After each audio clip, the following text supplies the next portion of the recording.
we are going to discuss a comparative study of Kathavatthu and Milindapañho. The main objective of this module is of twofold, that is, to understand the similarities and dissimilarities of the concepts in Kathavatthu and Milindapañho. The Kathavatthu is the fifth book of the Abhidhamma Piṭaka.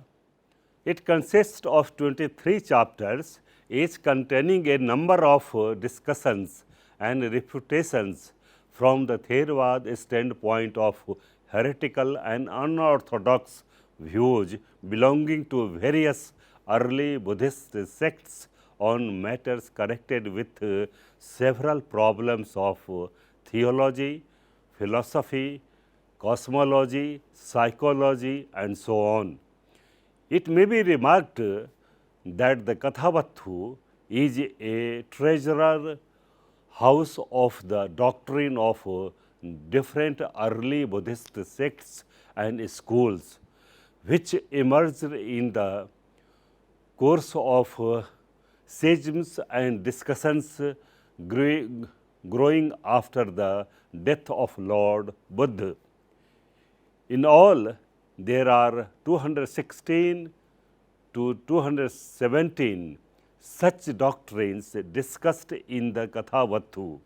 The work presents a lively cross-section of Buddhist thought in a period of critical change. The Milindapañho is an important and very interesting text of the Pali non-canonical literature.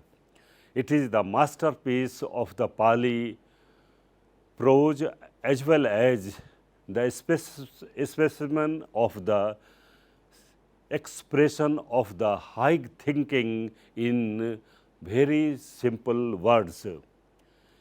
It presents the basic principles of Buddha's teaching in a very beautiful manner and describes in the form of questions and answers almost all the ethical principles, philosophical ideas, religious practices, etc.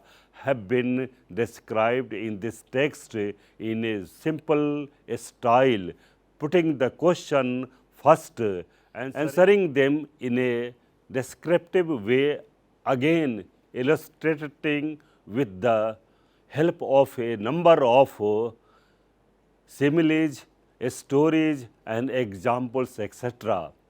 Milindapañho is also considered as a text of quasi-Abhidhamma non-canonical literature. Thus, the book is regarded as the precious repository of the teachings of the Buddha.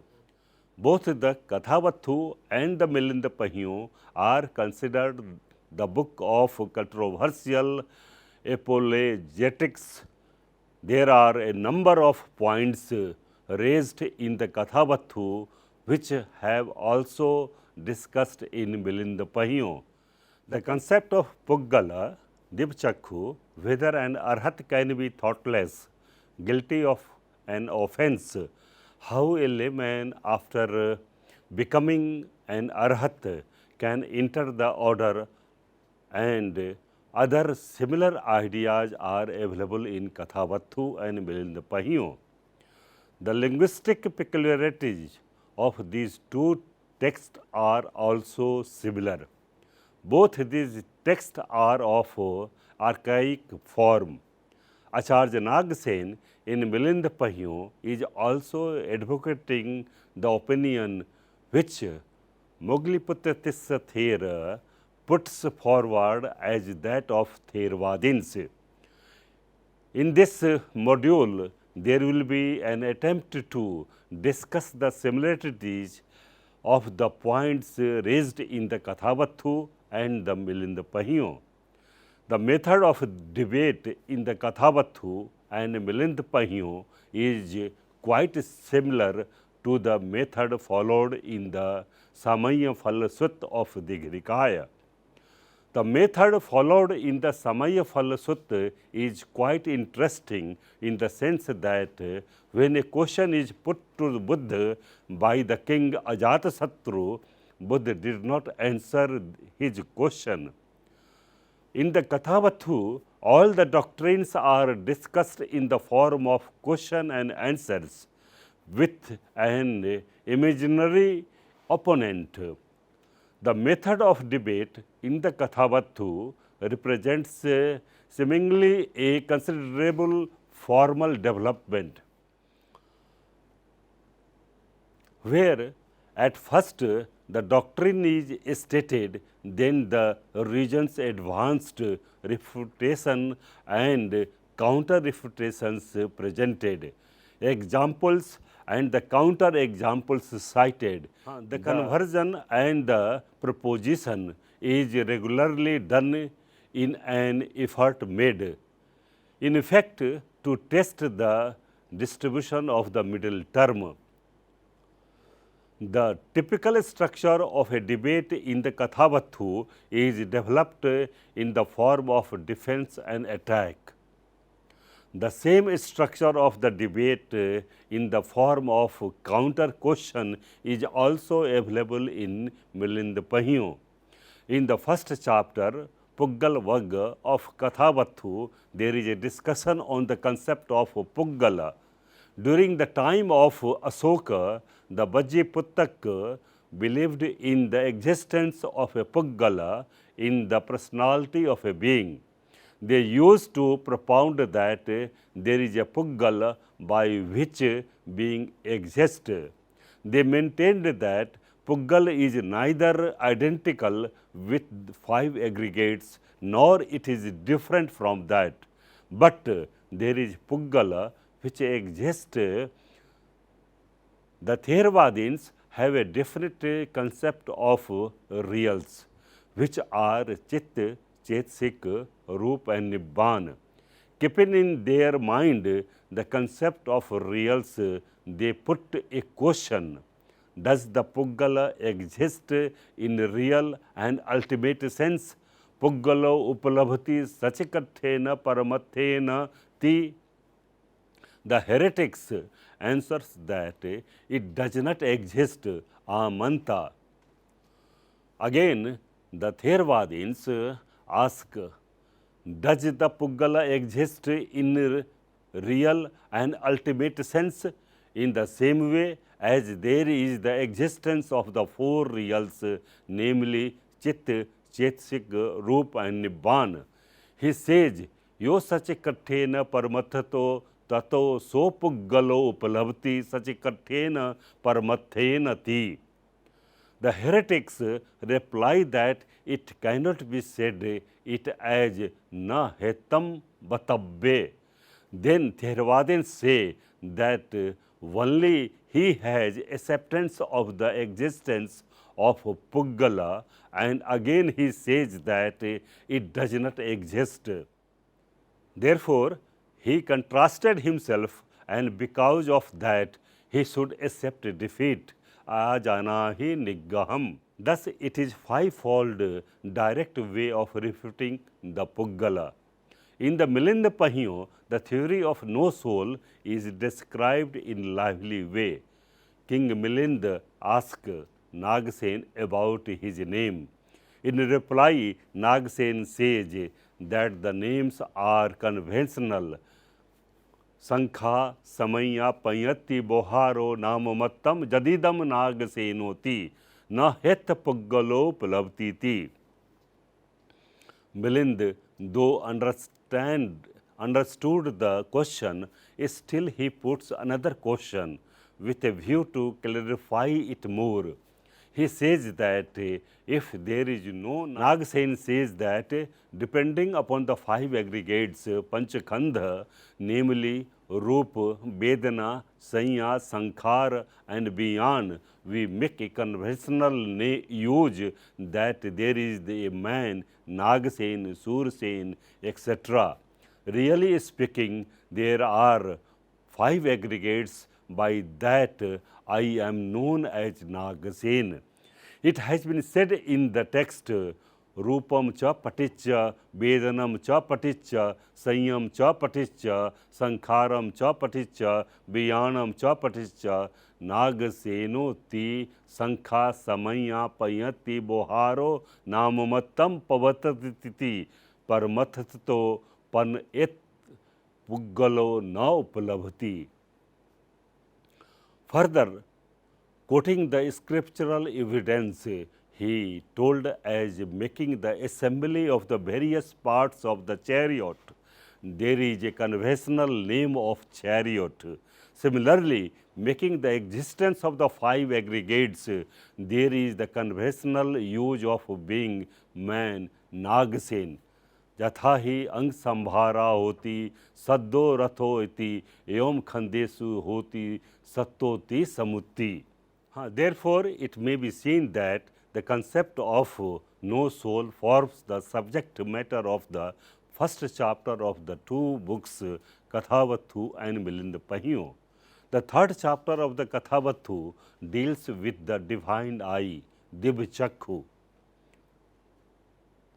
and insight into the destiny according to the deeds.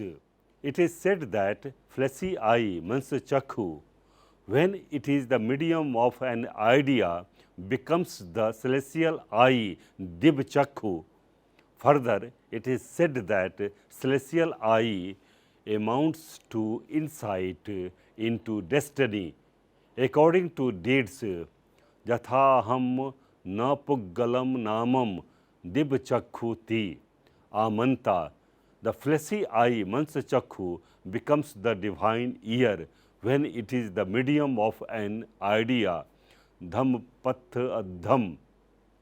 In the Milindapañho, King Milind also puts a question to Acharya Nagsen related with this. Reverend Nagsen, you speak thus when King Sivi had given his eyes to a beggar and was blind. Dev, the eyes arose in him.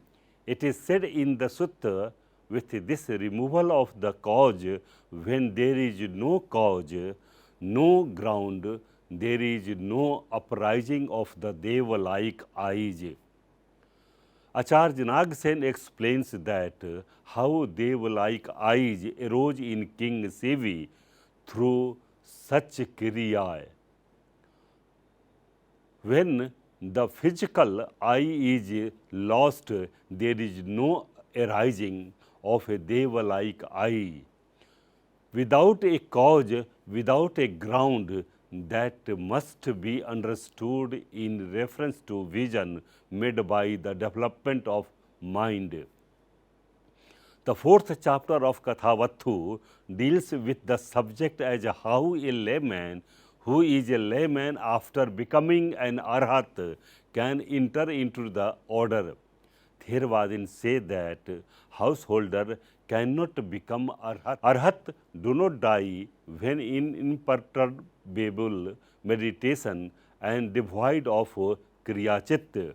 But according to Uttarapathakaj, Gautama Buddha passed away immediately after arising from the fourth jhana.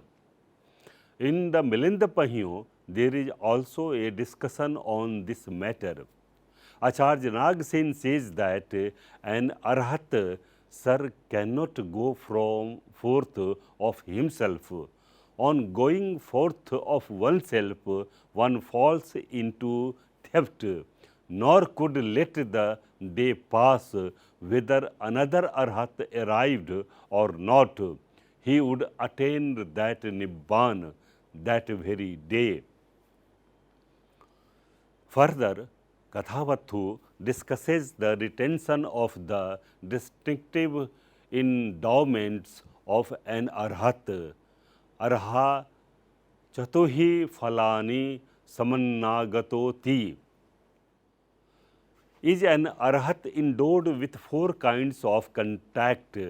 First, four kinds of sensation, Vedana; four kinds of perception, Sanya; four kinds of volition, Chetana; 4 kinds of thought, chitta, 4 kinds of faith, saddha, 4 kinds of energy, virya, 4 kinds of recollection, sati, 4 kinds of meditation, samadhi, and 4 kinds of knowledge, pañho. The answer to these questions are affirmative. All personal endowment, according to the Theravadins, are only held as distinct acquisition until they are cancelled by other acquisitions. An arhat is endowed with sixfold indifference. Arha chahi upekhehi samannāgatoti amanta arha chahi phassehi chahi vedanahi chahi sañyahi chahi pañyahi samannāgatoti. Similar point has been also related in Milindapañho. Acharya Nag Sen says that arhants are rid of confusion in mindfulness. There is no confusion in mindfulness in arhantas. They can also fall into an offense. Vigat sati samsa arhanta nathi arhantanam sati samsati. Apajyeya pan bhante arha apajantim ti. Am Maharaj ti. The Kathavatthu deals with the matter related with akas, space, as unconditioned sankhata, akaso asankhatoti, amanta, akaso asankhato nibbanam, asankhatam ti, amanta. In the Milindapañho also, Nibbana has been compared as asankhata. Acharya Nagasen says that Nipancha without diversifications is a term for Nibbana. Sotapatti phalam Maharaj Nipancham Sakdagami